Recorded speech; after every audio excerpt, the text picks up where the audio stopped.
This channel does not promote any violent, harmful, or illegal activities. All content provided by this channel is meant for an educational purpose only. 2024 आपका लक्ष्य नहीं है, 2047 है। तो 2047 तक क्या कुछ होने वाला है और क्या ये चुनाव महज एक फॉर्मेलिटी है? मैं समझता हूँ कि 2047 को और 2024 दोनों को मिक्सअप नहीं करना चाहिए, दो अलग चीज़ें हैं। जब देश आज़ादी के 75 साल अमृत महोत्सव मना रहा था, उसी समय मैंने ये विषय सबके सामने रखना शुरू किया था, आज से 1-2 साल पहले। और मैं ये कहता था कि 2047 देश की आज़ादी के 100 साल होंगे। स्वाभाविक रूप से ऐसे जो माइलस्टोन होते हैं वो एक प्रकार से नया उत्साह भरते हैं, नए संकल्प के लिए व्यक्ति को तैयार करते हैं। और उस अर्थ में मेरा मत था कि एक मौका है, 75 साल पर हम खड़े हैं, 100 साल पहुंचने वाले हैं, इस 25 साल का सर्वाधिक उपयोग कैसे करें। हर इंस्टीट्यूशन, हर कोई अपना एक लक्ष्य बनाए कि मैं अपना गांव का प्रधान हूं, 2047 तक मेरे गांव में इतना तो मैं करूंगा। आरबीआई को मैं कार्यक्रम में भी गया, 90 साल का उनका कहा। तो मैंने कहा कि 10 साल बहुत महत्वपूर्ण है, आपके 100 साल होंगे, इस पर अभी से सोचिए। तो मेरे मन में 2047 ये भारत की आज़ादी के 100 साल और देश में एक प्रेरणा जगनी चाहिए। और आज़ादी के 100 साल अपने आप एक बहुत इंस्पिरेशन है, किसी व्यक्ति की जरूरत नहीं है।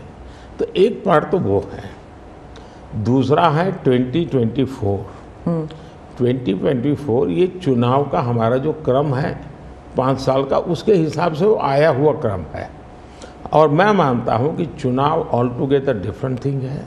एक तरफ इस चुनाव में आप देखते हैं, लोकतंत्र में चुनाव को हमने लाइट नहीं लेना चाहिए। ये एक बहुत बड़ा महापर्व है और इसलिए मेरा तो मत है कि उत्सव के रूप में मनाना चाहिए। उससे जैसे स्पोर्ट्स, उसका जब फेस्टिवल होता है, स्पोर्ट्स के इवेंट होते हैं, वो स्पोर्ट्समैन स्पिरिट को पैदा करते हैं, प्रतिस्पर्धा भी। जब खेल का मैदान होता है तो देखने वाले, खेलने वाले, स्पोर्ट्समैन स्पिरिट का एक एनवायरनमेंट क्रिएट होता है जो हमारे संस्कार बन जाते हैं। चुनाव का ये माहौल अगर हम उत्सव में पलट दें, लोकोत्सव बना दें, तो हमारी रगों में, डेमोक्रेसी आने वाली पीढ़ियों के रगों में वो संस्कार बन जाती है। और लोकतंत्र के लिए बहुत आवश्यक है कि लोकतंत्र ये सिर्फ संविधान की सीमाओं में नहीं बंधना चाहिए, हमारी रगों में होना चाहिए, हमारे संस्कार में होना चाहिए। और उस अर्थ में मैं 2024 को देखता हूँ। ये बात सही है कि हमारा 25 साल का विजन, और उसमें मैंने बहुत काम किया है। और ये आज कर रहा हूँ ऐसा नहीं है, शायद मैं जब गुजरात में था तब भी इन दिशा में सोचता था। अब देखिए 2024 का चुनाव तो देश के सामने एक अवसर है कि एक कांग्रेस सरकार का मॉडल और एक बीजेपी सरकार का मॉडल, उनका 5-6 दशक का काम, मैं उनके लिए बहुत खुला मैदान छोड़ता हूँ, 5-6 दशक का काम, और मेरा सिर्फ 10 साल का काम। कंपैरिजन कीजिए, किसी भी क्षेत्र में कंपैरिजन कीजिए, अगर कुछ कमियां होगी तो भी हमारी एफर्ट्स में कमी नहीं रही होगी। दूसरा, मुझे 10 साल में 2 साल तो कोविड की लड़ाई में जाना पड़ा और आफ्टर इफेक्ट भी बहुत था। फिर भी आज हम कंपैरेटिवली देश को स्पीड कहो, स्केल कहो, सर्वांगीण विकास की बात करें तो वो कहें, सर्व समावेशक विकास की बात कहें तो वो देखें। हर पैरामीटर पे आपको कांग्रेस के मॉडल से एक ऐसा मॉडल नजर आ रहा है कि हाँ, इस रास्ते पर हम चलेंगे इतनी गति से, और गति और बढ़ानी है मुझे। अगले टर्म में गति भी बढ़ानी है और स्केल भी बढ़ाना है, तो वो तो मेरा लक्ष्य ही है। दूसरा आप देखेंगे कि जब देश चलाने की देशवासी जिम्मेवारी देते हैं तो आपका सिंगल माइंडेड फोकस होना चाहिए। देश के लोग दुर्भाग्य से पहले की राजनीतिक कल्चर ने परिवार को कैसे मजबूत बनाना, परिवार की जड़ों को कोई उखाड़ न दे, उसी में शक्ति लगाते रहे। जबकि मैं देश मजबूत इसी एक लक्ष्य को लेकर के काम कर रहा हूँ। मेरी सरकार पूरी उस लक्ष्य को लेकर काम रही है। और जब देश मजबूत होता है तो हर कोई उसका बेनिफिशियरी संतोष अनुभव करता है। हाँ यार, कुछ तो हो रहा है, मेहनत तो कर रहा है, ईमानदारी से कर रहा है, इन चीज़ों का इम्पैक्ट होता है। तो 2024 ये चुनाव है और चुनाव का मैदान है, तो हम एक अपने ट्रैक रिकॉर्ड को लेकर के गए हैं और वे अपने ट्रैक रिकॉर्ड को लेकर के आए हैं। अब प्रधानमंत्री जी, आपने दो चीज़ों का जिक्र किया जिसके बारे में पूछना चाहूँगी। एक तो वो जब आरबीआई में जब आपने कहा 2014 विजन वगैरह की बात कर रहे थे, तो जब आप कहते हैं कि ट्रेलर है, आपके स्पीचेस में कहते हैं अभी तो ट्रेलर है, मैं बहुत कुछ करने वाला हूँ, तो एक कस्बा होता है जो थोड़ा नर्वस हो जाता है कि करने क्या वाले हैं मोदी जी। एक वो नर्वस होते हैं, जो दूसरी जिनका विश्वास आप पर पूर्ण तरह है, वो सोचते हैं कि हाँ अभी और काम बाकी है और मोदी जी उसे अंजाम देने वाले हैं। तो दोनों के लिए आप अगर हमें बताएं कि विजन क्या है कि 2047 तक किस तरह ये विजन सक्सेसफुल होगा, क्या आपका गेम प्लान है? जब मैं कहता हूँ कि मेरे मन में बहुत बड़े बड़े प्लान है और उसके लिए बहुत बड़े बड़े फैसले हैं, किसी को डरने की ज़रूरत नहीं है। मेरे निर्णय किसी को डराने के लिए नहीं है, किसी को दबाने के लिए भी नहीं है। मेरे निर्णय देश के सर्वांगीण विकास के लिए है, जन कल्याण के लिए है। देश के युवाओं के एस्पिरेशंस को मैं देर करना नहीं चाहता हूँ, मैं समय बिगाड़ना नहीं चाहता हूँ, उस अर्थ में मैं कह रहा हूँ। दूसरी बात है, ज़्यादातर सरकारों का स्वभाव होता है वो ये मिजाज में रहते हैं हमने तो सब कुछ कर लिया, हम तो सब कुछ करते हैं। मैं नहीं मानता हूँ मैंने सब कुछ कर लिया है। मैंने ज़्यादा से ज़्यादा करने का प्रयास किया है, सही दिशा में जाने का प्रयास किया है, फिर भी बहुत कुछ है जो मुझे अभी भी करना है, क्योंकि मैं देखता हूँ मेरे देश की कितनी आवश्यकताएं हैं। हर परिवार का सपना, वो सपना कैसे पूरा हो, ये मेरे दिल में पड़ा हुआ है। और इसलिए मैं कहता हूँ जो हुआ है वो ट्रेलर है, आपको अच्छा लगा है, लेकिन मैं बहुत अधिक करना चाहता हूँ, उस अर्थ में मैं उस बात को कहता हूँ। दूसरी बात है कि 2047 का जो विजन का सवाल है, एक तो मैं लंबे समय तक मुख्यमंत्री रह करके आया हूँ और मैं अनुभव करता था कि बार बार चुनाव, आचार संहिता, किसी भी राज्य में चुनाव हो तो मेरे राज्य से 30-40 सीनियर अच्छे अफसर ऑब्जर्वर के नाते जाते थे इलेक्शन ड्यूटी, तो 40-50 दिन तक वो बाहर रहते थे। तो मुझे चिंता रहती थी कि मैं सरकार कैसे चलाऊं, क्योंकि देश में ऐसे चुनाव होते ही रहते और मेरे ऑब्जर्वर जाते रहते, तो मैं तो फिर मैंने सोचा कि मैं ये इसको वैकेशन नहीं मानता हूँ। मैं चुनाव होगा तो उस पीरियड को वैकेशन के रूप में नहीं लूँगा। मैं अफसरों को पहले से काम देता हूँ, भाई अगली सरकार के लिए ये काम करो।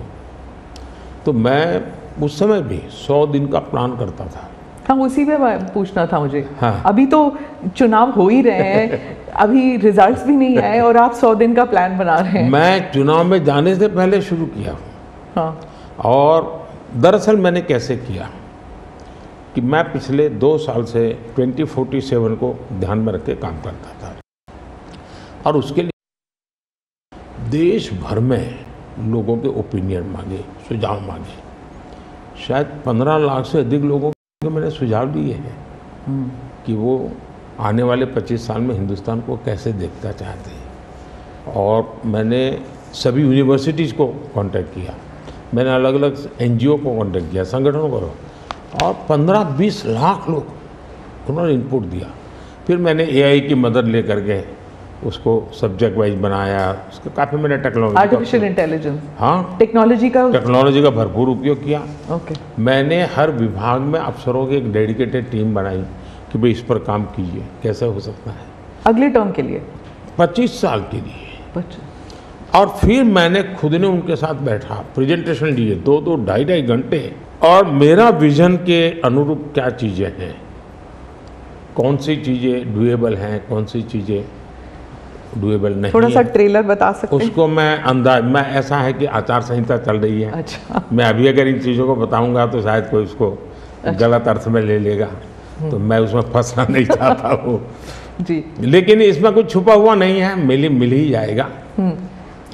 दूसरा मैंने कहा कि मैं चाहता हूँ कि ये जो मैं डॉक्यूमेंट बना रहा हूँ, जो मेरा विजन है, लेकिन वो विजन मोदी की बपौती नहीं है, वो 15-20 लाख लोगों के विचारों को उसमें समाहित किया। एक प्रकार से इसकी ओनरशिप देश की है। 15-20 लाख लोग इनपुट देते हैं, मतलब पूरा देश दे रहा है जी। मैंने क्या किया है कि मैंने उसको अभी डॉक्यूमेंट के रूप में तैयार करवा रहा हूँ। जैसे ही चुनाव प्रक्रिया पूरी हो जाएगी तुरंत वो स्टेट को भेज दिया जाएगा। ओके। मैं चाहूँगा कि स्टेट उस पर काम करे। स्टेट को क्या लगता है, क्या हो सकता है, क्या नहीं। और वो सिर्फ बीजेपी स्टेट्स नहीं है, सभी नहीं, पूरा देश, ये देश का है, ये भाजपा का नहीं है जी। ओके। ये काम देश का है जी। फिर मैं नीति आयोग की मीटिंग बुलाऊंगा, उसमें इस पर व्यापक चर्चा करूंगा मुख्यमंत्रियों के साथ, और फिर उसमें से एक फाइनल चीज़ बनेगी। दूसरी तरफ मैंने अफसरों को कहा कि अभी जो हमारे सामने चित्र बना है, जो कुछ भी इनपुट आए उसके आधार पर मैंने अपने इनपुट दिए। उसमें से मुझे 3 हिस्सों में काम करना है। एक, बीजेपी का जो मैनिफेस्टो आएगा उसमें से करणीय काम तुरंत कैसे ले सकते हैं। दूसरा, ये जो 25 साल का हमारा जो एक खाका बना है, जो मेरा अपना विजन है, अभी तो मैं चाहूँगा कि मुझे और भी उसमें क्रिटिकल इनपुट चाहिए मुझे। मैं ऐसा नहीं मानता हूँ कि सब कुछ मुझे ही समझ और मुझे ही दिखता है। कोशिश मैंने भारी की, मैंने काफ़ी समय लगाया इसमें। उसको मैं 3 हिस्सों में बांटा हूँ। एक 25 साल, उसके लाइट में मेरे नेक्स्ट 5 ईयर, और उसके लाइट में मेरे फर्स्ट 100 डेज।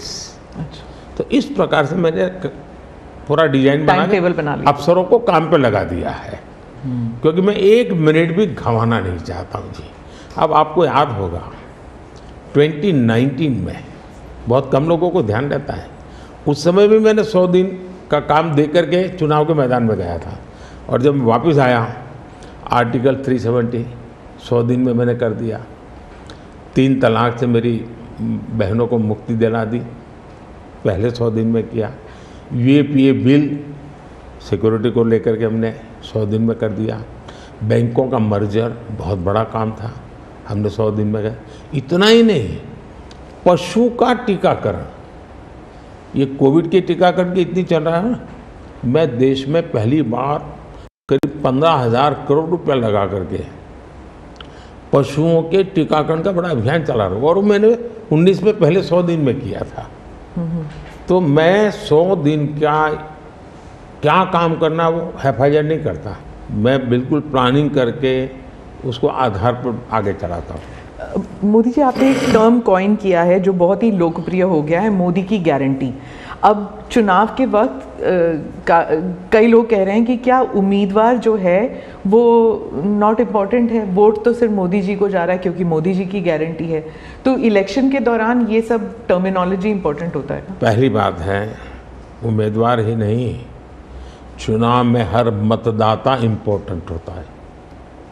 चुनाव में बूथ लेवल का कार्यकर्ता भी इम्पोर्टेंट होता है, कैंडिडेट भी उतना ही महत्वपूर्ण होता है। और इसलिए ये कह देना कि और किसी का महत्व नहीं होता है, ये वरना इतना बड़ा चुनाव हो ही नहीं सकता है जी, तो बहुत महत्व होता है। जहाँ तक गारंटी का सवाल है, आज हमारे यहाँ दुर्भाग्य से शब्दों के प्रति जो कमिटमेंट होना चाहिए वो एक प्रकार से लग रहा है कि ये तो चलते का नाम गाड़ी, कुछ भी बोल दो, कहीं पर भी बोल दो, कोई जिम्मेवारी नहीं। अब आप देखा होगा इन दिनों एक नेताजी के पुराने ढेर सारे वीडियो बाजार में घूम रहे हैं और उनके एक विचार से दूसरा विचार कितना कॉन्ट्राडिक्टरी है। अब लोग एक साथ देखते होगा, अरे ये आदमी इतना हमें मूर्ख बनाता था, हमारी आँख में धूल झोंकता।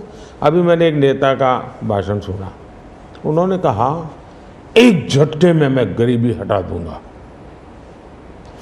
अब जिनको 5-5, 6-6 दशक देश का राज करने को मिला, वो जब आज कहेंगे कि मैं एक झटके में गरीबी हटा दूंगा, तो देश सोचता है ये क्या बोल रहे हैं जी। तो मुझे लगता है पॉलिटिकल लीडरशिप की क्वेश्चनेबल होती जा रही है। ऐसे में प्राण जाए और वचन न जाए, ये महान परंपरा से हम निकले हुए लोग हैं। मैं मानता हूँ नेताओं ने ओनरशिप लेनी चाहिए, जिम्मेवारी लेनी चाहिए। मैं जो बोल रहा हूँ मतलब मेरी जिम्मेवारी है, ये कोई करेगा ऐसा करेगा ऐसे नहीं चलता है। और उसमें से मैंने बल दिया है गारंटी का। मैं कमिटमेंट भी करता हूँ और उसका मैं ओनरशिप ले रहा हूँ। और जब ओनरशिप लेते हैं ना तो देश को भरोसा होता है। आज आप देखिए कि हम जो बात कहते हैं उस पर लोगों का भरोसा है। 370 हटाऊंगा, भले हमें पार्टी का जन्म हुआ तब से हम कह रहे थे, हमारे श्यामा प्रसाद मुखर्जी ने बलिदान दिया था, लेकिन हम उस पर पक्के मन से लगे हुए थे। जब मेरा मौका आया मैंने पूरी हिम्मत दिखाई, 370 गई और आज जम्मू कश्मीर का भाग्य बदल गया। 3 तलाक कितने ही चीज़ों से गुजरा, पॉलिटिकल लीडरशिप डर गई, लोगों को रहा भी इनके पर क्या भरोसा करें। ये तो एक बार एक बोलते दूसरा, लोगों का भरोसा तब बनता है कहेगा यार ये खुद खड़े रहेंगे, ये खड़े रहेंगे और जाना भी है तो जिम्मेवारी लेकर के जाएंगे कि भाई ये था, मैं सोचा था, नहीं कर पा रहा हूँ, मैं जा रहा हूँ वापस। लेकिन भरोसा बहुत बड़ी ताकत होती है और भारत जैसे देश में ये भरोसा को मैं अपनी जिम्मेवारी मानता हूँ और इसलिए मैं बार बार गारंटी ये कहता हूँ। मोदी जी, आप भरोसे की बात करते हैं, जब भी हमारे कैमरा टीम्स जहाँ भी जाते हैं वो सब यही कहते हैं कि जो मतदाता हो या कैंडिडेट हो वो सब यही बात करते हैं, मोदी पर भरोसा। तो have we come to this situation जहाँ पे पहले बोला जाता था कि Indira is India, India is Indira, और अब है मोदी इज़ भारत, भारत इज़ मोदी। क्या उस लेवल पर पहुँच गए हैं? ऐसा है कि देश ये कहता है और जो मैं खुद भी फील करता हूँ कि ये माँ भारती का बेटा है, ये माँ भारती का संतान है। उससे ज़्यादा न लोग मुझे मेरे लिए सोचते हैं, न ही मेरे लिए बोलते हैं। भारत माँ का संतान है, माँ की सेवा कर रहा है, तो इतना ही बहुत है। मैं राम मंदिर प्राण प्रतिष्ठा की बात करती हूँ। इसको एक राजनीतिक रंग नहीं चढ़ना चाहिए था, लेकिन हो गया है। और जब इलेक्शंस आ गए हैं तो फिर चाहे ऑपोजिशन हो या बीजेपी हो, एक दूसरे पर आरोप लगाते हैं, तुम पापी तुम पापी। कांग्रेस कहती है कि इसका राजनीतिकरण बीजेपी ने किया इसलिए वो पापी है। बीजेपी कहती है कि न्योता देने के बावजूद आप प्राण प्रतिष्ठा में आए नहीं इसलिए आप पापी हैं। तो इसे आप कैसे देखते हैं? पहली बात है कि इसका राजनीतिकरण किसने किया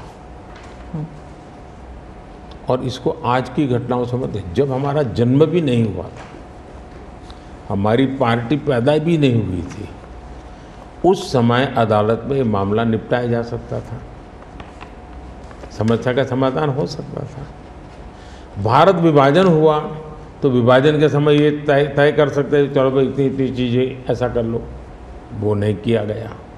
क्यों कि एक ऐसा हथियार हाथ में है जो हथियार वोट बैंक पॉलिटिक्स के लिए मजबूती का एक दांव है, इसलिए उसको पकड़ के रखा गया और बार बार उसको भड़काया गया। अब जब ये अदालत के अंदर मामला चल रहा था, अदालत में अभी जजमेंट ना आए वहाँ तक कोशिश की गई। न्यायिक प्रक्रिया से होना चाहिए तो हमारा संविधान हमें कहता है और सरकार की तो जिम्मेवारी है, लेकिन उसमें भी अड़ंगे डालना, ये क्यों? क्योंकि उनके लिए ये राजनीतिक हथियार था, ऐसे लोगों के लिए। और देखिए राम मंदिर का, ऐसे लोग हैं राम मंदिर कर रहे हैं, तुम्हें मार देंगे, ऐसा करके वोट बैंक बनाने का एक तरीका था। अब हुआ क्या, राम मंदिर बन गया तो उनके हाथ से वो मुद्दा ही चला गया। अब वो किसी को डरा नहीं पा रहे हैं, राम मंदिर आ जाएगा, आ गया, कुछ नहीं हुआ, आग नहीं लगी कोई। दूसरा इनकी प्रकृति, आप सोमनाथ मंदिर से लेकर के अब तक की घटनाएं देखिए, वे भारत की मूलभूत आस्थाएं, भारत का मूलभूत जो पिंड है उसके प्रति नेगेटिविटी लेकर के ही देश में वो अपनी बात है। अब सोमनाथ मंदिर को क्या प्रॉब्लम था, सरदार पटेल थे, डॉक्टर राजेंद्र बाबू को जाना था, वहाँ तो न जनसंघ था, न भाजपा था, न आरएसएस थी, न कोई लड़ाई थी, लेकिन उन्होंने मना कर दिया जाने। वो जो नेहरू जी की जो चिट्ठी थी, हाँ, जो भी है। अब ये और वो परंपरा आज भी चल रही है कि प्राण प्रतिष्ठा का निमंत्रण मिले और आप उसको ठुकरा दें। सचमुच में तो आपको गर्व होना चाहिए कि ये राम मंदिर निर्माण करने वाले जो भी लोग हैं जिन्होंने संघर्ष भी किया है, वे आपके सारे पाप भूल करके, सारे आपके गुनाह भूल करके घर में आकर के आपको इनवाइट कर रहे हैं और नए से व्यवहार शुरू करना चाहते हैं। आप उसको भी उस पुराने मिजाज से ठुकरा दें, तब लगता है कि आपके लिए वोट बैंक एक बहुत बड़ी आपकी मजबूरी है और उस वोट बैंक के चलते इस प्रकार की चीज़ें होती रहती। और ये किसी को नीचा दिखाना, किसी का अपमान करना, ये अपना अधिकार मानते हैं। और मैं कभी कभी कहता हूँ वे तो नामदार है, हम तो कामदार है। अब मैं नॉर्थ ईस्ट जाऊँ, वहाँ के लोग कोई कपड़े पहना दे, मैं पहनता हूँ, उसकी भी मजाक उड़ाना, यानी हर चीज़ की। मैं तमिलनाडु जाऊँ, लुंगी पहनूँ तो उनको लगता है देखो ये कर रहा है, वो कर रहा है। मैं हैरान हूँ जी, इतनी नफरत लोकतंत्र में नहीं होती है, नहीं होनी चाहिए। देखिए हमारे लिए, मैं मानता हूँ ये न राजनीति का विषय हम लोगों के लिए है, न होना चाहिए और न कभी होगा। हमारे लिए एक जबरदस्त आस्था का विषय है जी। और ये कोई प्रभु राम का संबंध कोई मेरे कारखाने में नहीं आया जी, हजारों साल से और दुनिया के अनेक देशों में है। जब ये राम मंदिर का निमंत्रण देने के लिए ट्रस्ट के लोग मुझे आए, उन्होंने ठुकरा दिया। मैं सोचने लगा इतना बड़ा मुझे दायित्व दिया जा रहा है, मैं अपने आप को योग्य क्या कैसे करूं, अपने आप को योग्य कैसे बनाऊं। तो मैंने कुछ लोगों की एडवाइस ली, कुछ संतों की, कुछ जानकार लोगों की, मेरी स्पिरिचुअल लाइफ से जुड़े हुए कुछ लोगों को मैंने पूछा कि भाई मैं इसको एक प्रधानमंत्री के रूप में इस कार्यक्रम को नहीं लेता हूँ, एक राम भक्त के रूप में करना चाहता हूँ, मुझे क्या करें। उसमें से मुझे सुझाव आया, तो सुझाव तो बहुत, लेकिन मैंने फिर कुछ अध्ययन भी किया और मैंने मनोमन तय किया कि मैं 11 दिन का अनुष्ठान करूँगा। और मैं ज़मीन पे सोता था, नारियल के पानी पर रहता था और तय किया मैं प्रभु राम जहाँ जहाँ गए थे उसमें जहाँ भी मैं जा सकता हूँ जाने का प्रयास करूँगा। और वहाँ मैं अपना, जब मैं श्रीरंगम मंदिर में गया, दक्षिण भारत में, हाँ, दक्षिण भारत में, और कम्ब रामायण का मैंने पाठ किया वहाँ। तब मुझे वहाँ के लोगों ने बताया कि साहब 800 साल पहले जब कंब रामायण की रचना हुई तो पहला पाठ इसी जगह पे हुआ था और मैं देख रहा सबके आंख में आंसू थे। ये जो मैंने अनुभूति की है साउथ में खास करके, यहाँ बैठे हुए लोगों को अंदाज नहीं आएगा जी कि क्या भक्ति है, क्या आस्था है और कितनी पवित्रता है उसमें। मेरा कार्यक्रम नोन नहीं था, मेरा काम भी ऐसा व्यक्तिगत था, लेकिन जो जन सामर्थ्य एक प्रकार से मुझे उनके भाव में अनुभव कर रहा था, तो मेरे लिए शायद मेरी स्पिरिचुअल जर्नी की एक बहुत बड़ा महत्वपूर्ण एक 11 दिन की घटना मैं देखता हूँ। मैं और राम मंदिर प्राण प्रतिष्ठा को मैंने बहुत गंभीर लिया था जी। मैंने एक इवेंट के रूप में नहीं लिया था जी, मेरे लिए वो इवेंट नहीं था। वो एक स्पिरिचुअल मूवमेंट था आपके लिए? मैं मानता, मुझे दिखता था वो 500 साल का संघर्ष, मुझे दिखता था 140 करोड़ लोगों की श्रद्धा, सपने, और देश के गरीब गरीब लोगों ने पाई पाई दे करके मंदिर बनाया है जी। ये मंदिर 3 चीजें मैं देखता हूँ।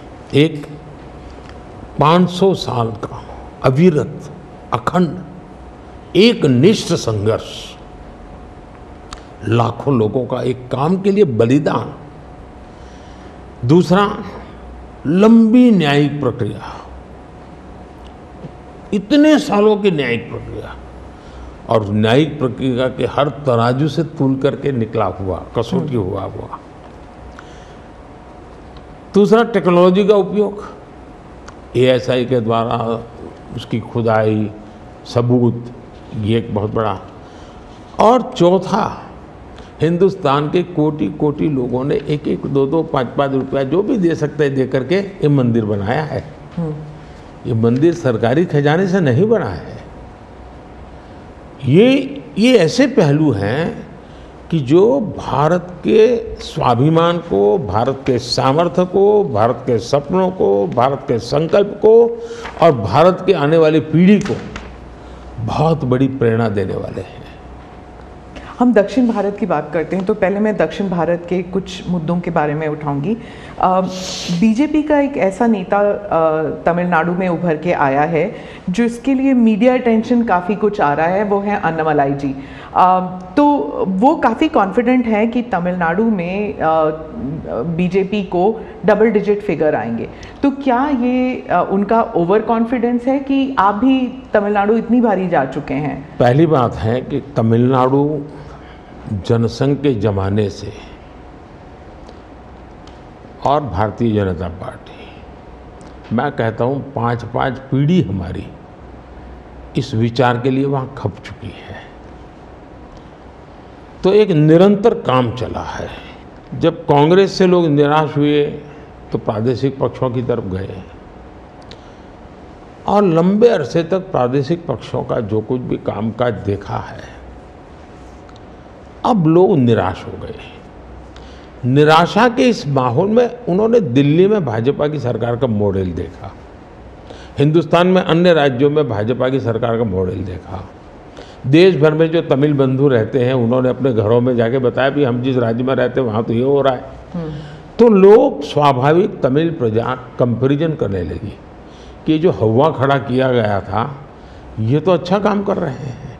अब जैसे मैंने तमिल काशी संगम किया तो तमिलनाडु में DMK पार्टी वाले लोग ये तो पानीपुरी वाले कर करके मजाक उड़ाते थे, लेकिन जब तमिलनाडु के लोग काशी संगम कार्यक्रम में आए और काशी का रूप रंग देखा, उन्होंने कहा ये हमने तो जो सुना था ऐसा नहीं है, ये तो बहुत डेवलप दिखता है, बड़ी प्रगति हो रही है, IT का नेटवर्क दिखता है।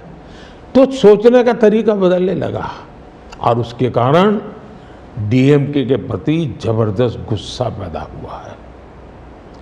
मैं कल्पना नहीं कर सकता इतना बड़ा गुस्सा पैदा हुआ है। वो गुस्सा पैदा डाइवर्ट हो रहा है बीजेपी की तरफ पॉजिटिव वे में। और अन्नामलाई एक बहुत ही अच्छे आर्टिकुलेट है, यंग है, बहुत ही अपनी IPS कैडर में बहुत बड़ी प्रतिष्ठित नौकरी छोड़ कर के आए हैं। दूसरा, लोग सोचते हैं कि यार इतना बड़ा होनहार कैरियर छोड़ के आया आदमी तो DMK AIDMK में चला जाता उसकी तो ज़िंदगी बन जाती, तो वो मानना नहीं गया, वो बीजेपी में आया। तो लोग आप यार ये बीजेपी में गया है मतलब कुछ मेटल है, कुछ अच्छे इरादे वाला इंसान लगता है, तो स्वाभाविक रूप से उसके आकर्षण का केंद्र बना है। और मेरी पार्टी की विशेषता है, हम हर स्तर के हर छोटे मोटे कार्यकर्ता जिसमें क्षमता है उनको अवसर देते हैं। हमारा कोई परिवारवादी तो पार्टी है नहीं, परिवार से चलित पार्टी नहीं है, जिन पार्टियों में of the family, by the family and for the family होता है, और इसलिए हमारे यहाँ तो हर एक को अवसर मिलता है। फैमिली बेस्ड पॉलिटिक्स अगर हम बात करें तो तमिलनाडु में डीएमके ने कहा है कि उन्होंने काफ़ी बयान दिए हैं सनातन के खिलाफ, और वो तो काफ़ी अरसे से करते आए हैं, काफ़ी दशकों से उनका एंटी सनातन पोजीशन रहा है, लेकिन अब जो है वो लोग थोड़ा बहुत आक्रोश दिखने को मिल रहा है। तो आप क्या समझते हैं कि is it because of awareness कि लोग बीजेपी की तरफ मुड़ रहे हैं, या फिर सनातन के खिलाफ जो उनके स्टेटमेंट्स है वो बाकी राज्यों में भी ये फैल रहा है? अब मैं इस सवाल को ज़रा अलग तरीके से देखता हूँ। सवाल हमें कांग्रेस को पूछना चाहिए। जो कांग्रेस जिसके साथ किसी ज़माने में महात्मा गांधी का नाम जुड़ा हुआ था, जो कांग्रेस जहाँ इंदिरा गांधी जी गले में माला खुलेआम पहन करके घूमती थी, रुद्राक्ष माला, जो हाँ रुद्राक्ष माला पहन करके घूमती थी इंदिरा जी। सवाल कांग्रेस को पूछना चाहिए कि तुम्हारी क्या मजबूरी है कि सनातन के खिलाफ इतना जहर उगलने वाले लोगों के साथ तुम क्यों बैठे हो भाई? क्या तुम्हारी राजनीति अधूरी रह जाएगी क्या? ये कौन सी कांग्रेस की सोच विकृति आ रही है कांग्रेस में, ये चिंता का विषय है। डीएमके का तो जन्म शायद इस नफरत में पैदा हुआ होगा, और धीरे धीरे वो नफरत का खेल भी उनका लोग स्वीकार करने नहीं लगे हैं, और इसलिए वो नए नए तौर तरीके अपना करके बोल रहे हैं। प्रश्न उनका नहीं है, प्रश्न कांग्रेस जैसी पार्टी का है कि उसने अपना मूल कैरेक्टर गंवा दिया है क्या? जब संविधान सभा में जो लोग बैठे थे तो ज़्यादातर गांधीयन लोग थे, ज़्यादातर कांग्रेस की विचारधारा से जुड़े हुए लोग थे, और पहला संविधान बना, उसके हर पेज पर जो पेंटिंग है रामायण, वो सनातन की ही परंपरा से जुड़े हुए हैं। तो आपका संविधान बना, उस संविधान में सनातन का गौरव का हिस्सा था, और आज सनातन को इतनी भयंकर गालियां देने की हिम्मत हो और आप उनके साथ चुनाव की राजनीति करें, उनके साथ मंच साझा करें, मजबूरी कांग्रेस की ये देश के लिए चिंता का विषय है। और जो तमिलनाडु के मुख्यमंत्री और कुछ और दक्षिण के मंत्री हैं, मुख्यमंत्री हैं, वो कहते हैं कि जो दक्षिण है वो अलग इकाई है, उत्तर अलग इकाई है, दक्षिण भारत और उत्तर भारत, और बीजेपी जो है वो दक्षिण भारत में सेंध नहीं कर सकती। राहुल गांधी ने तो संसद में भी कहा था कि आप अगर पूर्व से देखें, बंगाल से देखें, उड़ीसा, आंध्र प्रदेश, तेलंगाना, तमिलनाडु, केरल तक जाएं, पूरे उस एरिया में बीजेपी सेंध नहीं कर पाएगी। दो अलग इकाई है क्या दक्षिण भारत और उत्तर भारत? पहली बात है, भारत बहुरत्ना वसुंधरा है, भारत विविधताओं से भरा हुआ देश है। यहाँ रेगिस्तान भी हैं, यहाँ समुद्री तट भी हैं, यहाँ हिमालय भी हैं, और यहाँ सह्याद्री भी हैं, यहाँ गंगा के पट भी हैं और कावेरी के पट भी हैं। तो भारत को टुकड़ों में देखना ये भारत के प्रति नासमझी का परिणाम है। अगर यही भाव होता, अगर आप हिंदुस्तान में देखें प्रभु राम के नाम से जुड़े हुए गांव कितने सबसे ज़्यादा कहाँ हैं, तो तमिलनाडु में है। इतने सारे गांव के नाम हैं कि उसमें राम तो होगा ही होगा। अब इसको आप कैसे अलग कह सकते हैं? किसको गले उतारेंगे आप? लेकिन भारत की विविधता है, पंजाबी जैसा होगा वैसा नागालैंड का व्यक्ति नहीं होगा, गुजराती जैसा होगा वैसा कश्मीर का व्यक्ति नहीं होगा। तो विविधता ही तो हमारी शक्ति है, हमने विविधता को सेलिब्रेट करना चाहिए। हमें गुलदस्ता ऐसा है भारत का जिसमें हर एक का अपना फूल दिखाई दे, ये भाव होना चाहिए। कांग्रेस कहती है कि बीजेपी और खासकर मोदी जी इस विविधता को अप्रिशिएट नहीं करते, एक रंग में ढालना चाहते हैं, और अगर 400 सीट जो आप कह रहे हैं, अगर वो आ जाता है तो संविधान रद्द हो जाएगा, एक ही भाषा, एक ही रहन सहन, एक ही तरीका होगा और वो है जो मोदी जी कहेंगे। मैं समझ नहीं पाता हूँ कि जो व्यक्ति यूएन में जाकर के पहली बार दुनिया की सबसे पुरातन भाषा तमिल भाषा का गुणगान करता हो, किस आधार पर उस व्यक्ति को आप ऐसे आरोप लगा रहे हो? मेरा तो मत है, और मैं जब कपड़े अलग अलग राज्य के पहनता हूं तो उनको ये परेशानी हो रही है। मुसीबत उनकी है कि वो एक सांचे में देश को डालना चाहते हैं। हम तो विविधता की पूजा करते हैं, हम विविधता को सेलिब्रेट करते हैं। और मैं हमको हर एक को कहता हूँ, जैसे हमने कहा कि भाई डॉक्टर बनना है, इंजीनियर बनना, मातृभाषा में क्यों नहीं बन सकता है? जब मैं मातृभाषा में डॉक्टर इंजीनियर बनने की बात करता हूँ, मतलब कि मैं मातृभाषा को सेलिब्रेट कर रहा हूँ, उसका महात्मा बढ़ा रहा हूँ। मुझे ये अभी ये गेमिंग वाले सब बच्चों के साथ बैठा था, तो उन्होंने से किसी ने पूछा कि हमारे लिए कोई संदेश, तो ऐसे मैंने कहा एक काम करो, अब जब भी आप हस्ताक्षर कहीं करेंगे, सिग्नेचर करेंगे, अपनी मातृभाषा में सिग्नेचर करो, इतना तो गर्व करो। अब मैं तो विविधता को लाने की कोशिश कर रहा हूँ।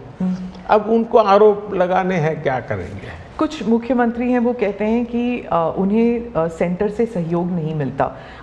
दक्षिण के भी कुछ मुख्यमंत्री हैं, आप भी मुख्यमंत्री रह चुके हैं, अब प्रधानमंत्री हैं पिछले 10 साल में।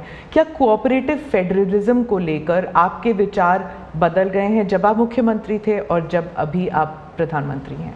दरअसल, और क्या उन्हें नहीं मिलता सहयोग?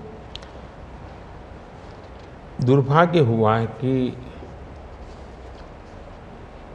जो रीजनल एस्पिरेशंस होते हैं उसको सबसे ज़्यादा तवज्जो देनी चाहिए। ये मेरी पार्टी की फिलॉसफी है। अगर आप रीजनल एस्पिरेशंस जो हैं उसको नकार करके विकसित भारत का सपना पूरा नहीं कर सकते। दूसरा, मैं गुजरात में लंबे समय तक मुख्यमंत्री रह के आया हूँ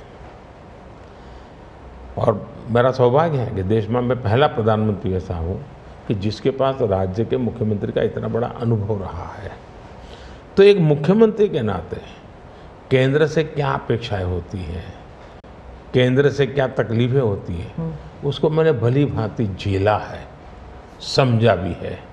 और इसलिए मैं कतई नहीं चाहूँगा कि मेरे देश का कोई राज्य, उसका उमंग उत्साह हो विकास का, उस पर कोई रुकावट पैदा हो।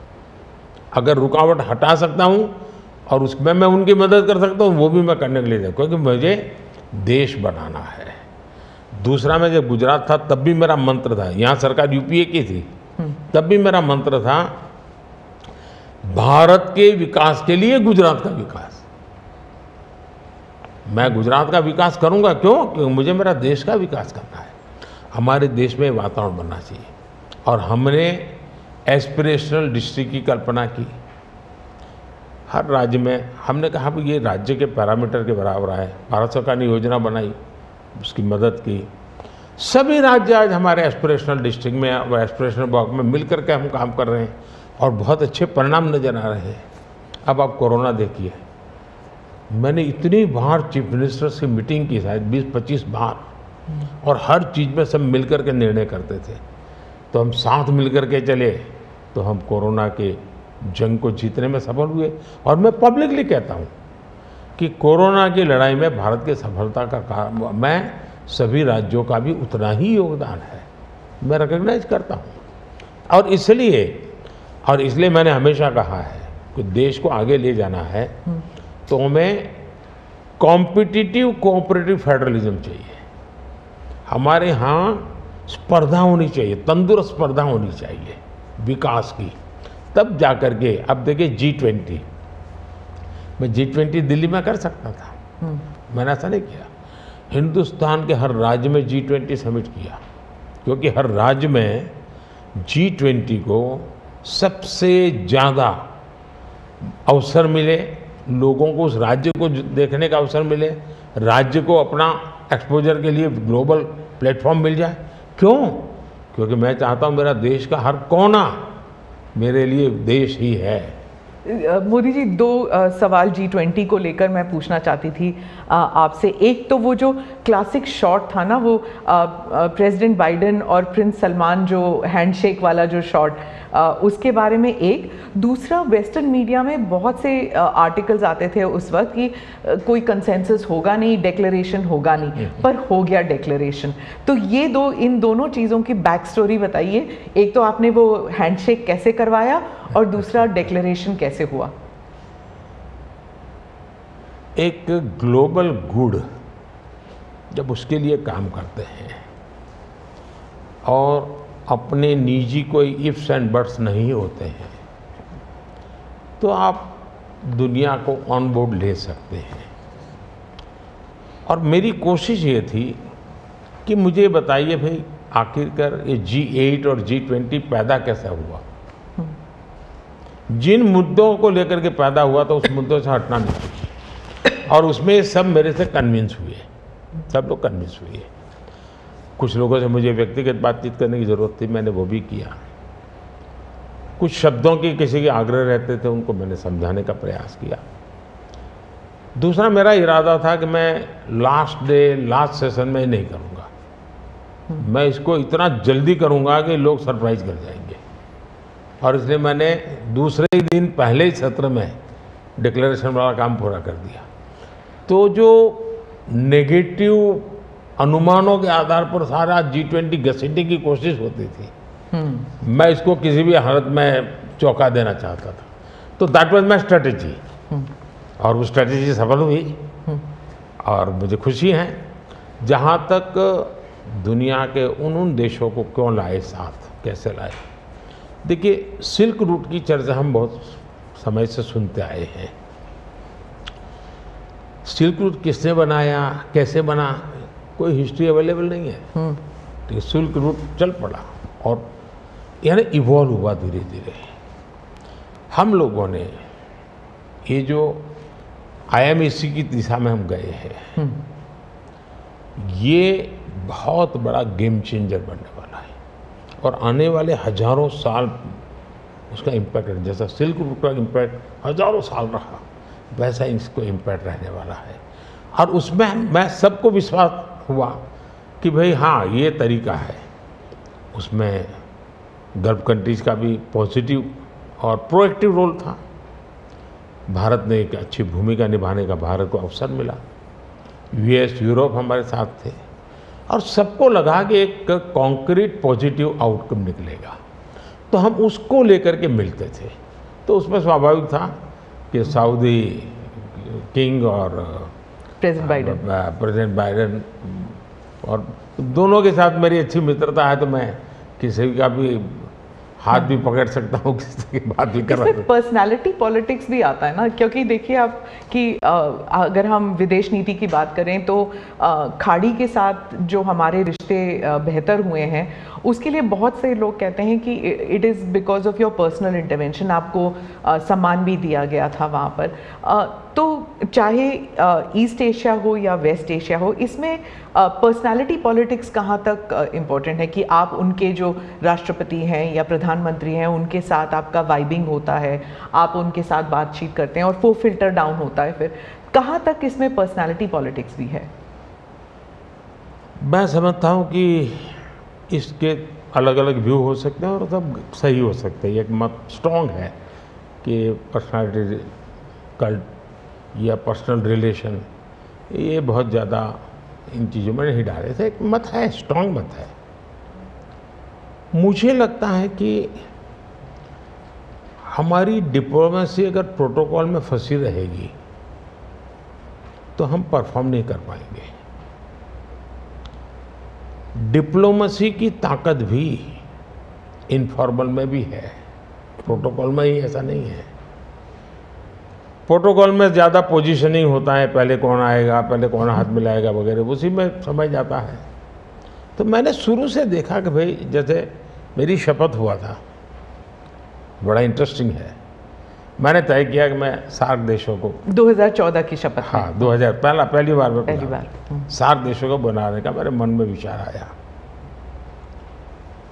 और उसके पीछे कारण ये था क्योंकि मेरा चुनाव प्रचार में मुझ पर आरोप एक ही था कि ये मोदी जो कि राज्य से आया है, ये देश की राजनीति क्या समझेगा, विदेश नीति क्या समझेगा, ये तो डुबो देगा। ये चुनाव प्रचार का मेरा खिलाफ के जो मुद्दे थे उसमें एक बड़ा महत्वपूर्ण मुद्दा था। सब लोग मेरी मजाक उड़ाते थे। तो मुझे लगा इनको एक ही एक्शन से मुझे जवाब दे देना चाहिए, बोलने की जरूरत नहीं है पहले दिन से।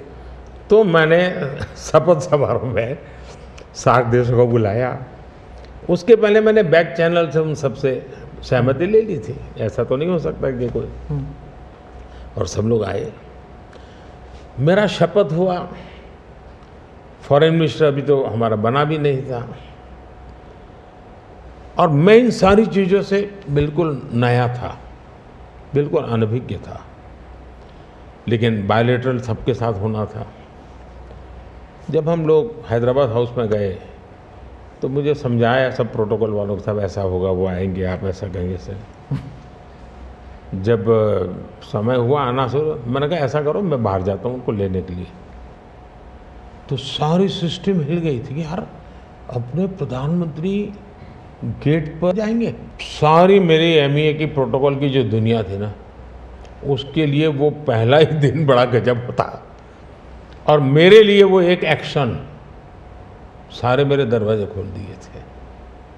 और इसलिए मैं प्रोटोकॉल में बंधने के बजाय परफॉर्मेंस पर फोकस करके डिप्लोमेसी के लेवल को शिफ्ट करने का प्रयास किया, और उसमें मुझे सफलता मिली है। President Obama, president Biden, president Trump, इन तीनों के साथ आपने काम किया हुआ है, और इंडिया यूएस रिलेशंस एक अपवर्ड ट्रैजेक्टरी पे हैं। लेकिन बहुत से मुल्क हैं जो भारत की अपवर्ड ट्रैजेक्टरी से परेशान होते हैं। ये इट इज़ अंडरस्टूड कि ये है, जैसे कि चाइना, क्योंकि वो दे यूज टू थिंक कि ग्रुप ऑफ टू होगा, एक तरफ चाइना, एक तरफ अमेरिका, मतलब दो पावर सेंटर्स होंगे। तो मैं सिर्फ उदाहरण के लिए चाइना दे रही हूँ, लेकिन हमारे इर्द गिर्द जो मुल्क हैं वो भी थोड़े असमंजस में है कि ये भारत की ट्रैजेक्टरी इतनी ऊपर इतनी जल्दी जा रही है। क्या हम अपने नेबरहुड को अपनी सक्सेस स्टोरी का हिस्सा नहीं बना सकते? अच्छा सवाल आपने पूछा। हमारी डे 1 से पॉलिसी है, एक नेबर फर्स्ट, दूसरा एक्ट ईस्ट। तो जो हमारे ईस्टर्न पार्ट के, जो हमारे आसियान कंट्री के देश हैं, उसमें हमने एक्ट ईस्ट पॉलिसी लिया है, यहाँ नेबरहुड फर्स्ट। तो ये हमारा डे 1 से हमारे देश की भी पॉलिसी है और हमारी भी पॉलिसी है। पहले लूकैस था, मैंने आकर के उसको एक्ट ईस्ट कहा।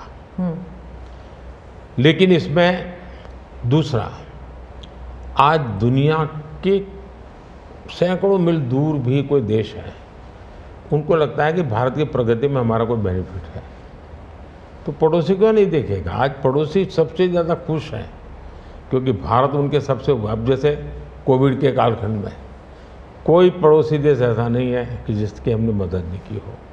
नेचुरल कैलेमिटी, कोई ऐसा देश नहीं है। अब जब नेपाल में भूकंप आया, फर्स्ट रिस्पॉन्डर हम थे।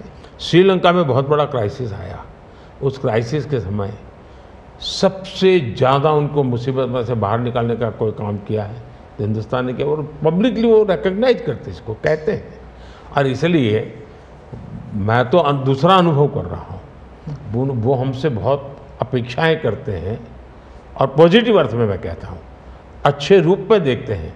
और भारत ने भी कहा है कि भाई हम हमारे सभी देशों को, पड़ोसियों को शक्तिशाली और समृद्ध देखना चाहते हैं। आपने दोस्ती का हाथ बढ़ाया था 2014 से ही पाकिस्तान, चाइना के साथ भी ऐसे किया था। लेकिन जब आप सक्सेस स्टोरी या अपने नेबरहुड फर्स्ट की बात करते हैं तो पाकिस्तान, चाइना, मालदीव्स ये भी आते हैं, और यहाँ पर कटाक्ष है अगर आप बात करें तो। इसके लिए सुधार उसमें उनकी अंदरूनी राजनीति महत्वपूर्ण है। भारत और उन देशों का संबंधों से ज़्यादा उनका इंटरनल पॉलिटिक्स के लिए कुछ चीज़ें जरूरी है। जी, विदेशी मीडिया जो है वो हमेशा कहती है कि Modi is the most popular prime minister in India. वो इस बारे में कोई दो राय नहीं है, लेकिन ये भी कहती है a strong Modi means democracy start sliding, मतलब लोकतंत्र के लिए खतरा है अगर मोदी जी और स्ट्रॉन्ग हो जाएंगे। लेकिन भारत में कुछ और ही है, वो वही रेटिंग्स, वही एजेंसीज कहते हैं कि लोग जो हैं वो खुश हैं कि मोदी जी अगर स्ट्रॉन्ग हो जाएं, तो उन्हीं के रेटिंग्स ये कहते हैं। आप इस बारे में क्या कहेंगे? पहली बात है कि उनकी टर्मिनोलॉजी क्या है और उनके इस कंक्लूजन पर आने का आधार क्या है, ये अपने आप में एक रिसर्च का विषय है। लेकिन मैं ये समझ नहीं पाता हूँ कि जिस देश में 6 लाख पंचायतें चुने हुए लोगों से चलती हो, दुनिया में कोई देश ऐसा है कि जहाँ 6 लाख पंचायतें और नियमित रूप से चुनाव जहाँ होते हैं, इतने राज्य, अनेक पार्टियों की सरकारें, हमारे देश में शायद ही कोई ऐसी पॉलिटिकल पार्टी होगी जो कहीं सत्ता में ना हो। तो ये सब होने के बावजूद अगर ये कहना कि सर्वसत्ताधीश कोई बन रहा है, तो ये तो मुझे लगता है उनको जानकारियों का अभाव है हिंदू। दूसरा, अगर मोदी सर्वसत्ताधीश के रूप में रहता तो G20 में मेरे अगल बगल में ही कर रहा है। मैंने तो राज्यों के पास, क्योंकि डेमोक्रेटिक कैरेक्टर है ये हमारा। मोदी जी मैं मदर ऑफ डेमोक्रेसी इसकी दुनिया में गुंज कर रहा हूँ, तो उनको क्वेश्चन हो रहा है क्योंकि वो अभी भी स्वीकारने को तैयार नहीं कि भारत मदर ऑफ डेमोक्रेसी है। हाँ, एक सवाल था, यूक्रेन में जब युद्ध चल रहा था तो भारत के जो वहाँ पर छात्र थे उन्हें सुरक्षित रूप से वापस भारत लाया गया। ये एक दिल हिलाने वाला किस्सा था। इसमें आपने हॉस्टिलिटीज़ रोकने के लिए पर्सनल हस्तक्षेप किया था, पर्सनल इंटरवेंशन किया था, ये सुनने में आया है, तो इसके बारे में कुछ बताएंगे?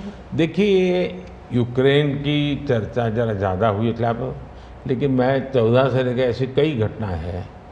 अगर आपने एक सुषमा स्वराज जी का एक इंटरव्यू है, आप देखिए कि कैसे यमन में से हमने हिंदुस्तान के लोगों को लाए, और सऊदी किंग के साथ मैंने बात कर करके उनसे कहा भाई मुझे वहाँ यमन से लोगों को लाना है, तो आपका बॉम्बार्डिंग चल रहा है, हम कर नहीं पा रहे हैं, मुझे कैसे मदद करेंगे?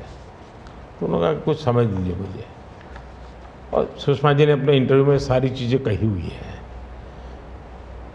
भारत की रिक्वेस्ट पर एक पीरियड रहता था जिस पीरियड में बॉम्बार्डिंग नहीं होता था, और उस समय हम हवाई जहाज़ में हमारे लोगों को निकालते। यमन से करीब 5000 लोगों को हम लाए थे। उसी प्रकार से यूक्रेन में मेरा यूक्रेन से भी इतना ही घनिष्ठ नेता है, मेरा रशिया से भी इतना ही घनिष्ठ नाता रहा है। दोनों राष्ट्रपति के साथ में बहुत मित्रतापूर्ण मेरा रहा है। मैं पब्लिकली राष्ट्रपति पुतिन को कह सकता हूँ कि युद्ध का समय नहीं है। मैं यूक्रेन को भी कह सकता हूँ पब्लिकली कि बातचीत के रास्ते पर ही जाना चाहिए, और इसके कारण मेरी क्रेडिबिलिटी है। और जब मैंने कहा भाई भारत के इतने लोग, हमारे नौजवान फंसे हुए हैं और मुझे आपकी मदद चाहिए, और मैं आप क्या व्यवस्था कर सकते हो? फिर मैंने बताया मैंने इतनी व्यवस्था की है, आप इतना मेरी मदद कीजिए। उन्होंने मदद की, और भारत के तिरंगे की ताकत इतनी थी कि विदेशी व्यक्ति की भी भारत का तिरंगा हाथ में रखता था तो उसके लिए जगह मिल जाती थी। तो मेरा तिरंगा ही मेरी गारंटी बन गया था। मोदी जी, मैं डोमेस्टिक पॉलिटिक्स पे वापस आती हूँ। एक सवाल है इलेक्टोरल बॉन्ड्स के बारे में। राहुल गांधी जो हैं वो हर भाषण में कहते हैं, और विपक्ष के नेता भी कहते हैं कि इसमें धांधली हुई है।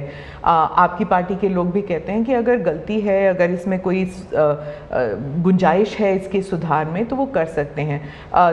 क्या ये गलत फैसला था इलेक्टोरल बॉन्ड्स का? पहली बात है कि हमारे देश में लंबे अरसे से चर्चा चली है कि चुनावों में काला धन एक बहुत बड़ा खतरनाक खेल हो रहा है। देश के चुनावों को काले धन से मुक्ति मिले, इसके लिए कुछ करना चाहिए। चर्चा लंबे समय से चल रही है।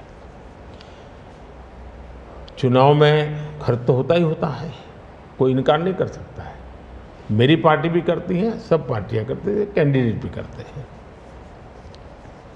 और पैसे लोगों से लेने पड़ते हैं, सब पार्टियां लेती हैं।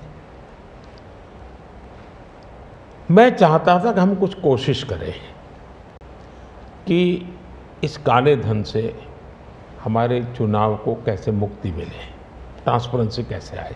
एक प्रामाणिक पवित्र विचार मेरे मन में था, रास्ते खोज रहे थे, एक छोटा सा रास्ता मिला, वही पूर्ण है। वैसे हमने उस समय भी क्लेम नहीं किया था, पार्लियामेंट में डिबेट में सबने उसको सराहा भी था। आज जो लोग उलट पुलट बोल रहे हैं उन्होंने सराहा था, पार्लियामेंट डिबेट देख लीजिए। हमने कैसे कैसे काम किए, जैसे 1000 और 2000 के नोट खत्म कर दिए। चुनाव में वही बड़े बड़ी मात्रा में ट्रैवलिंग करते हैं, क्यों कि ये काला धन खत्म हो। हमने सुप्रीम कोर्ट ने कहा था कि 20,000 रुपये तक पॉलिटिकल पार्टियां कैश ले सकती हैं।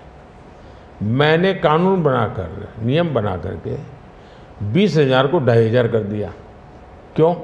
क्योंकि मैं नहीं चाहता था कि ये कैश वाला कारोबार चले। फिर मैंने कहा है कि इलेक्टोरल बॉन्ड, कि जो पार्टी अपना सीक्रेसी मेंटेन करना चाहती है। होता था क्या, जैसे हम पहले बीजेपी में चेक से पैसा लेंगे तय किया, तो सब व्यापारी लोग हमें आकर के कहें साहब हम चेक से दे ही नहीं सकते। हमने कहा क्यों नहीं दे सकते? बोले हम चेक से देंगे तो हमें लिखना पड़ेगा, हम लिखेंगे तो जो सरकार है वो देखेगी कि ये विपक्ष को इतना पैसा दिया, तो हमें तो वो परेशान करेंगे। तो बोले हम तो पैसे देने के लिए तैयार है लेकिन चेक से नहीं देंगे। तो मुझे याद है हमारे 90 के दशक में जो चुनाव में हमको बड़ी दिक्कत आई थी, पैसे नहीं थे हमारे पास, और हम नियम लगा के बैठे थे कि हम चेक से लेंगे। देने वाले देने को तैयार थे, चेक से देने की उनकी हिम्मत नहीं थी। तो ये सारी चीज़ों का मुझे पता था। तो मैंने कहा भाई, तो हमने कहा भाई ऐसा है, अब देखिए इलेक्टोरल बॉन्ड न होते तो किस व्यवस्था में ताकत है वो ढूंढ के निकालते कि पैसा कहाँ से आया और कहाँ गया। ये तो इलेक्टोरल बॉन्ड की सक्सेस स्टोरी है कि इलेक्टोरल बॉन्ड थे तो आपको ट्रेल मिल रहा है मनी का, कि किस कंपनी ने दिया, कैसे दिया, कहाँ दिया। अब उसमें अच्छा हुआ बुरा हुआ वो विवाद का विषय हो सकता है, इसकी चर्चा हो। मुझे जो चिंता है वो, मैं ये कभी नहीं कहता हूँ निर्णय में कोई कमी नहीं होती है, निर्णय तो चर्चा कर सीखते हैं, सुधारते हैं, इसमें भी सुधार के लिए बहुत संभावना है। लेकिन आज हम पूरी तरह काले धन की तरफ देश को धकेल दिया है, और इसलिए मैं कहता हूँ सब लोग पछताएंगे। जब बाद में ईमानदारी से सोचेंगे सब लोग पछताएंगे। अब देखिए इलेक्टोरल बॉन्ड का भी विशेषता थी, कैसा झूठ चल रहा है। कुल देश में 3,000 कंपनियों ने इलेक्टोरल बॉन्ड दिए हैं। उसमें 3,000 में 26 कंपनियां ऐसी हैं जिन पर कार्रवाई हुई है। ये कहते हैं ना ईडी वीडी टिकना फला, 3,000 डोनर है, उसमें सिर्फ 26, और उनमें से 16 कंपनियां ऐसी थी छापा जब लगा उस समय बॉन्ड खरीदा। कोई जोड़ सकता है इसको, अगर बॉन्ड खरीदा, लोग ये जोड़ रहे हैं, उसकी विशेषता ये है कि ये जो 16 कंपनियों ने बॉन्ड खरीदा उसमें से 37 पैसा अमाउंट बीजेपी को डोनेशन में मिली।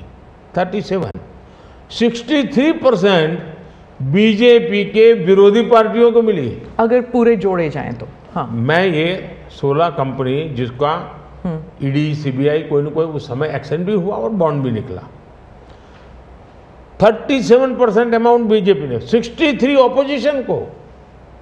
क्या ईडी रेड करे और ऑपोजिशन को डोनेशन देने का कार्यक्रम वर्क करे? क्या बीजेपी ऐसा करेगी? इसका मतलब कि 63% पैसा विपक्ष के पास जाए और आप आरोप हम पर लगाएं लेकिन उनको गोलमोल बोलना है और भाग जाना है। हम ट्रांसपेरेंसी की बात करते हैं तो विपक्ष कहता है कि ईडी, सीबीआई, आईटी, सारे के सारे इदारे जो हैं, इलेक्शन कमीशन को भी जोड़ते हैं वो, कि सारे इदारों पर बीजेपी हावी है और लेवल प्लेइंग फील्ड है ही नहीं। मतलब they already making the ground कि इलेक्शन जो है वो फेयर नहीं हो सकता। इसमें एक भी कानून मेरी सरकार ने नहीं बनाया, चाहे ईडी हो, सीबीआई हो, चाहे इलेक्शन कमीशन। ऊपर से इलेक्शन कमीशन में सुधार किए हैं। आज इलेक्शन कमीशन बनता है तो अपोजिशन भी उसमें होता है। पहले तो प्रधानमंत्री एक फाइल पे साइन करके इलेक्शन कमीशन बना देता था, और जो उनके परिवार के साथ निकट जुड़े थे ऐसे ऐसे लोग इलेक्शन कमिश्नर बने थे। ऐसे लोग इलेक्शन कमिश्नर बने थे जो वहाँ से निकलने के बाद राज्यसभा के मेंबर बने, उनकी सरकार के मिनिस्टर बने। ऐसे इलेक्शन कमिश्नर बने थे जो कांग्रेस के बाद में कैंडिडेट बने, और इसलिए हम उस लेवल पे प्ले नहीं कर सकते। तो हमारा लेवल प्ले फील्ड हो ही नहीं सकता, हम ऐसे बन ही नहीं सकते। हम अच्छे रास्ते पर जाना चाहते हैं, हम उस रास्ते पर जाना नहीं चाहते। दूसरी बात है, आखिर ईडी सीबीआई कैसे बनी? ईडी वगैरह का आप देखेंगे या इलेक्शन कमीशन का अपने एक कहावत है, नाच न जाने आंगन टेढ़ा। और इसलिए कभी ईवीएम का बहाना निकालेंगे, कभी मूलतः पराजय के लिए वो कुछ रीजनिंग अभी से सेट करने में लगे हैं ताकि पराजय उनके खाते में न चढ़ जाए।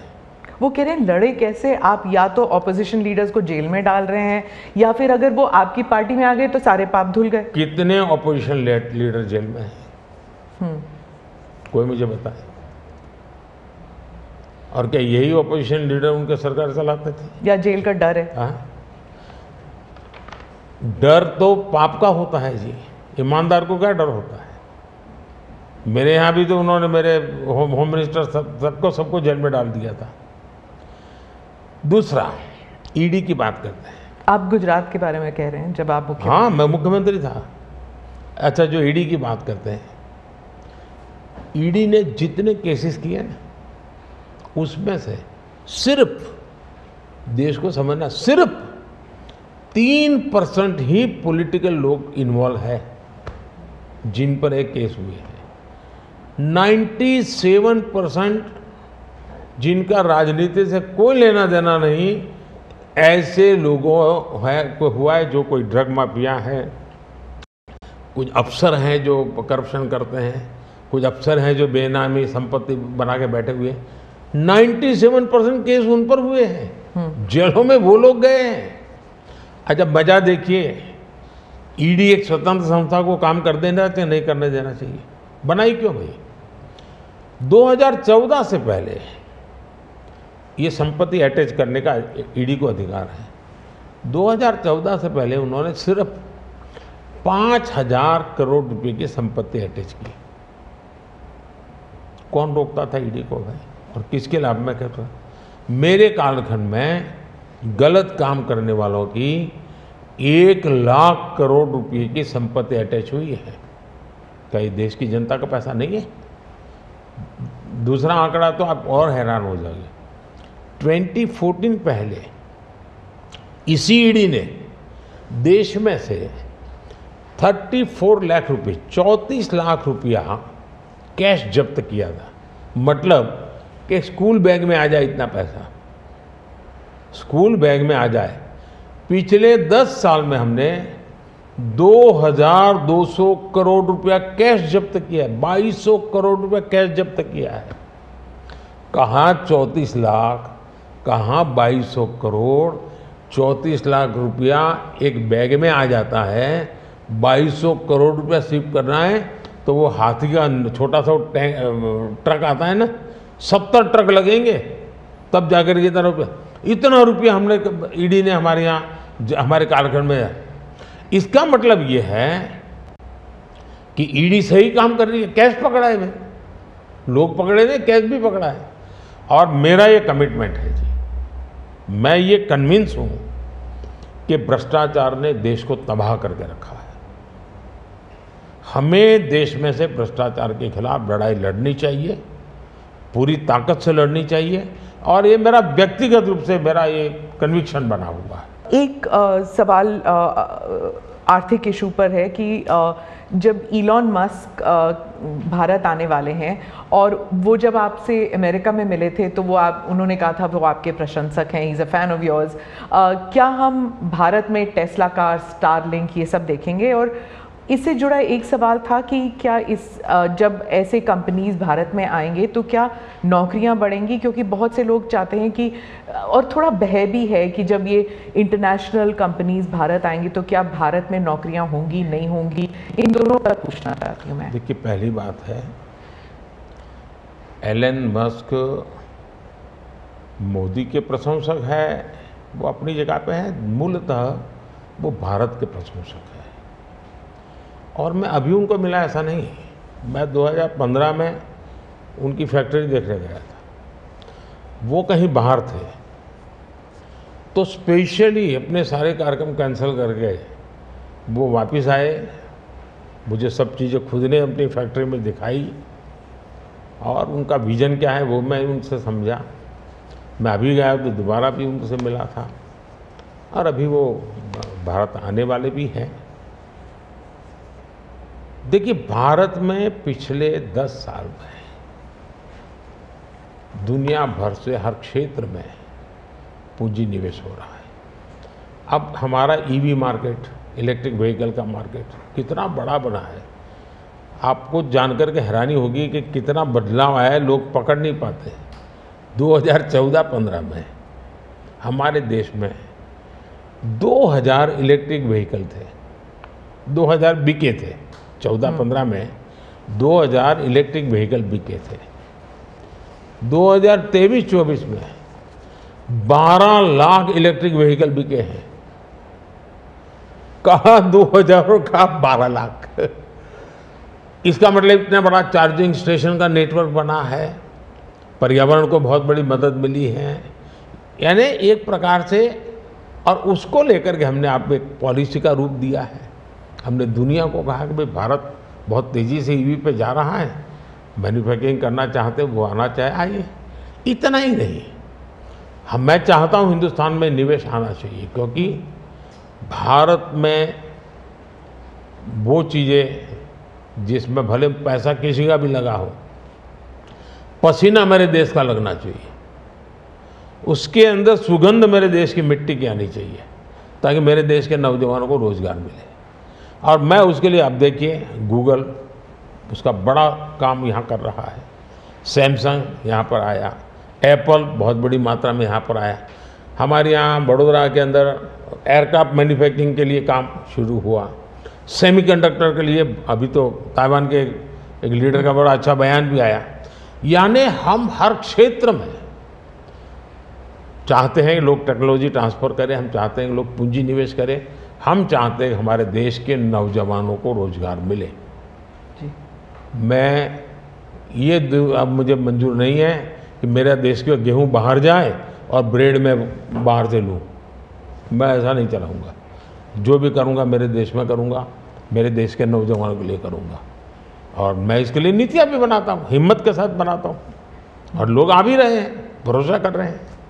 प्रधानमंत्री जी, अंत में 2 सवाल पूछना चाहूँगी।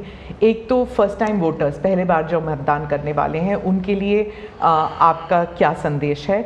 और दूसरा, जो ईमानदार मध्यम वर्गीय करदाता है, honest middle class tax payer, millions are there, तो उनके लिए वो क्या उम्मीद कर सकते हैं मोदी 3.0? देखिए, मैं जो विकसित भारत की बात करता हूँ, उसके साथ साइमल्टेनियस किसका भविष्य जुड़ा हुआ है? जो आज 20 साल का, 22 साल का है, वो 2047 में है, उसकी पूर्ण जिंदगी का एक कालखंड है एक प्रकार से, तब वो 40, 45, 50 का होगा। मतलब ये भारत के विकसित भारत बनने की प्रक्रिया और उसकी ज़िंदगी की प्रक्रिया दोनों साथ है, गोल्डन अपॉर्चुनिटी है उसके साथ। ये सबसे ज़्यादा बेनिफिशियरी आज का जो फर्स्ट टाइम वोटर है, वो 2047 का सबसे बड़ा बेनिफिशियरी बनने वाला है। ये बात मैं उसको समझा रहा हूँ कि भाई मैं तेरा भविष्य बना रहा हूं, तुम मेरे साथ जुड़ जाओ। और मैं क्या मानता हूं कि वो जुड़ेगा। दूसरा, फर्स्ट टाइम वोटर जो है वो परंपरागत चीज़ों से बाहर आना चाहता है। अब आप देखिए विपक्ष का घोषणा पत्र पूरी तरह इकोनॉमी को फेल करने वाला घोषणा पत्र है। एक प्रकार से विपक्ष का घोषणा पत्र देश के जो फर्स्ट टाइम वोटर हैं या पिछले जिनकी उम्र 25 से कम है उनके भविष्य को रौंदने वाला उनका मैनिफेस्टो के इकोनॉमिक प्रोग्राम है। वो तो खटाखट खटाखट खटाखट पैसे देने वाला। मैं उनको क्या करना है, पूरा अगर एनालिसिस करोगे तो सबसे बड़ा नुकसान ये जो देश के 25 साल की उम्र से कम उम्र वाले लोग हैं उनके भविष्य को रौंदने वाला एक उनका इकोनॉमिक प्रोग्राम है जी। बर्बाद हो जाएगा। मुझे उनकी ज़िंदगी बनानी है। मैं देश में इनोवेशन को बल देना चाहता हूँ। देखिए देश में जो पेटेंट इन दिनों रजिस्ट्री हुई, हिस्टोरिकल रिकॉर्ड है पेटेंट के। तो यंग जनरेशन को लगता है हाँ हमारी ज़िंदगी बढ़ रही है। आज डेटा मेरे देश का इतना सस्ता है, मैं जानता हूँ मेरे देश को आर्थिक रूप से नुकसान हो रहा है, लेकिन सस्ता डेटा का परिणाम है कि मैं देश में डिजिटल रिवॉल्यूशन लाने में मेरे नौजवानों को मैंने ताकत दी है। आज वो दुनिया, मुझे अभी गेमिंग वाले बच्चे मिले थे, वो कहते थे साहब दुनिया के देश में हम खेलने के लिए जाते हैं, वहाँ डेटा इतना महंगा है। बोले हम 50 बार सोचते हैं, हम भारत के अंदर इतना हमारे लिए अवसर है, इतना सस्ता डेटा है तो हम हिम्मत कर रहे हैं। एजुकेशन में आज डेटा सस्ता होने के कारण उसको कितनी फ़ायदा हो रहा है जी। लॉन्ग डिस्टेंस लर्निंग, हाँ हर चीज़ में, टेलीमेडिसिन में। ये जो हमने इन चीज़ों पर कंट्रोल करके रखा है, इसका बहुत बड़ा लाभ हो रहा है, बड़ा रिवॉल्यूशन हो रहा है। और जो मिडिल क्लास टैक्स पेयर है उसके लिए जो देखिए जहाँ तक टैक्स पेयर है, सचमुच में टैक्स पेयर का सम्मान होना चाहिए, टैक्स पेयर का गौरव होना चाहिए। आए दिन रास्ते चलते हर टैक्स पेयर को गाली देते रहेंगे तो देश कैसे चलेगा जी। ये मैं समझ नहीं आता हूँ ये किस सोच का परिणाम है। देखिए क्या बदलाव आया है। मैं टैक्स पेयर की बात करूँ, पिछले 10 वर्ष में ITR फाइल करने वालों की संख्या 2 गुने से अधिक हो गई। पहले 4 करोड़ से भी कम लोग ITR फाइल करते थे, आज 8 करोड़ से ज़्यादा लोग ITR फाइल कर रहे हैं। टैक्स कलेक्शन 3 गुना बढ़ोतरी हुई है। मतलब पहले जो नेट टैक्स कलेक्शन होता था वो 11 लाख करोड़ रुपये होता था, आज net tax collection 34 lakh crore रुपये हो रहा है। ये क्यों हो रहा है? उसको भरोसा है कि वो जो पैसा दे रहा है ना वो सही जगह पे उपयोग हो रहा है, विकास के काम, चोरी लूटफाट में नहीं आया, इसलिए वो विश्वास के कारण देने के लिए आगे आया है। दूसरा, 7 लाख रुपये तक की इनकम पर टैक्स हमने माफ़ कर दिया है, जो पहले 2-2.5 लाख पे अटका हुआ था। 7 लाख रुपये कमाई तक कोई टैक्स नहीं देना है, फिर भी मेरे यहाँ टैक्स बढ़ रहा है। यानी और इसलिए मैं मानता हूँ, मैं तो हर टैक्स पेयर का हृदय से आभार व्यक्त करता हूँ, क्योंकि जो मुझे सपने पूरे करने हैं उसमें टैक्स पेयर जो धन देता है उसी से होने वाला है। और मैं मानता हूँ देश की प्रगति के लिए करदाताओं की संख्या बढ़नी चाहिए और करदाताओं पर बोझ कम होना चाहिए। इस मूलभूत फिलॉसफी की तरफ मैं आगे बढ़ना चाहता हूँ।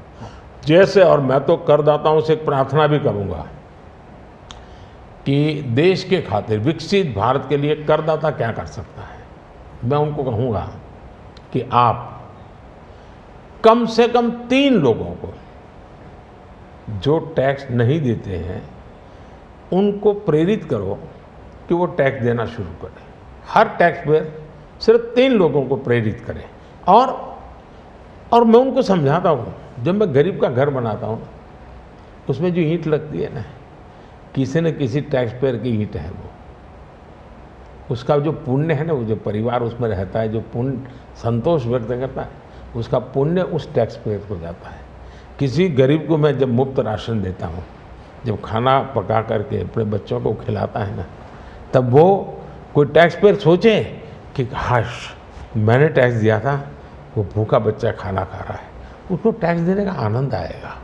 और इसलिए मैं टैक्स पेयर का धन, जन कल्याण के काम, इनको कोरिलेट कर करके ही चलना चाहता हूँ, ताकि देने वाले को संतोष हो कि मेरे पैसों से ये हो रहा है। ये बहुत बड़ी आवश्यकता है। और मैं बार बार कहता हूँ कि ये जो गरीब के घर की थाली है ना, उसका संतोष का जो पुण्य है ना, उसका हकदार कोई है तो देश का टैक्स पेयर है। मोदी जी, चुनाव के दौरान आपने वक्त निकाला और हमसे इतनी सारी बातें की, उसके लिए धन्यवाद। बहुत बहुत धन्यवाद आपको। और मेरे देशवासियों से ये फर्स्ट टाइम वोटर्स को मेरी अपील है कि देश के नाम वोट कीजिए। मैं उनको कोई राजनीतिक वोट के लिए नहीं कह रहा, देश के नाम वोट कीजिए।